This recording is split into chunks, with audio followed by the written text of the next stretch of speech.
हजरत मूसा अलैहिस्सलाम की विलादत और बचपन। हजरत मूसा अलैहिस्सलाम की पैदाइश का जमाना वो था जब मिस्र का सबसे बड़ा जालिम बादशाह फरून अपनी ताकत और हुकूमत के नशे में बदमस्त था। वो अपने आप को रब कहलवाता था और अपनी रियाया से कहता था कि मैं ही तुम्हारा सबसे बड़ा माबूद हूँ।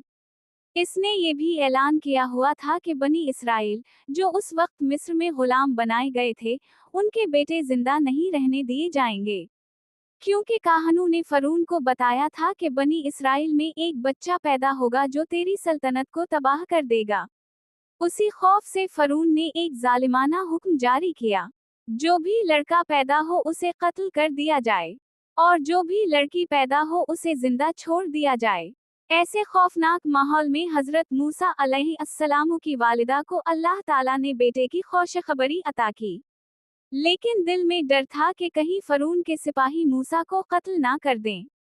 अल्लाह ताला ने मूसा अलैहिस्सलाम की वालिदा के दिल में वही डाली कि इससे ज्यादा, जब तुझे डर हो तो उसे एक संदूक में डालकर दरिया में बहा देना, हम उसे तेरे पास वापस ले आएंगे और उसे अपने रसौलों में शामिल करेंगे। हजरत मूसा अलैहिस्सलाम की वालिदा ने बेटे को दूध पिलाया, फिर अल्लाह पर भरोसा करते हुए एक लकड़ी का संदूक बनाया और बच्चे को इसमें डालकर दरियाए नील में छोड़ दिया। ये मंजर सोचे जन्नत, एक माँ अपने नन्हे बच्चे को दरिया के हवाले कर रही है। आंखों में आंसू, दिल में दर्द, लेकिन ईमान इतना मजबूत कि अल्लाह पर पूरा यकीन है। अब देखें अल्लाह की कुदरत। वो संदूक पानी के बहाव के साथ चलता चलता फरून के महल के किनारे जा पहुंचा।